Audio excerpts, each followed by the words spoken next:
ABC7.com and streaming wherever you are on the ABC7 Los Angeles app. We'll get to the weather in a moment, but we want to get straight to the protests overnight. We have team coverage, but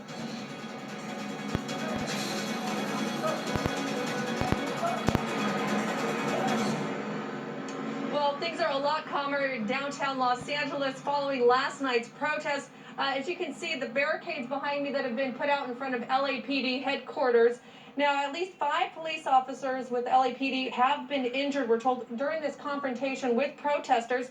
Hundreds of people turned out to protest over the death of George Floyd at the hands of Minneapolis police officer by marching through the streets of downtown Los Angeles. The demonstration started out peacefully, but escalated around 7 o'clock last night when some of those in the crowd began to vandalize property, vehicles, and businesses.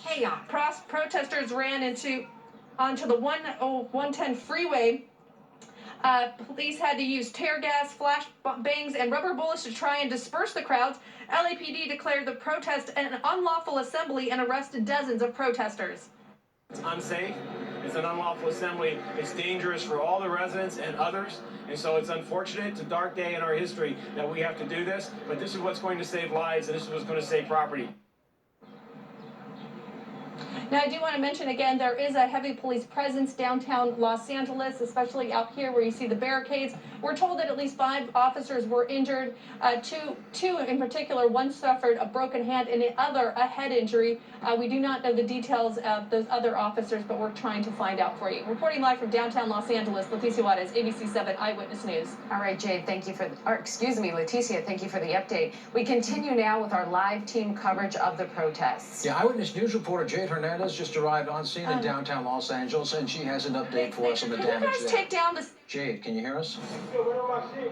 Good morning. I can't hear you. There's a lot going on behind the camera, but I can show you some of the damage this morning.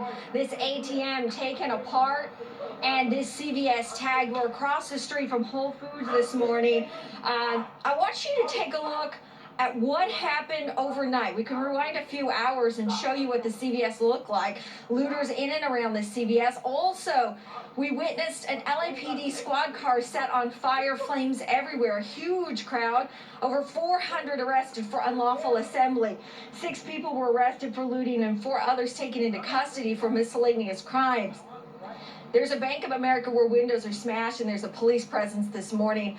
One woman told us she saw looters had raided a nearby French bakery, and she came out to take pictures of all the damage. And we just arrived in downtown about 20 minutes ago.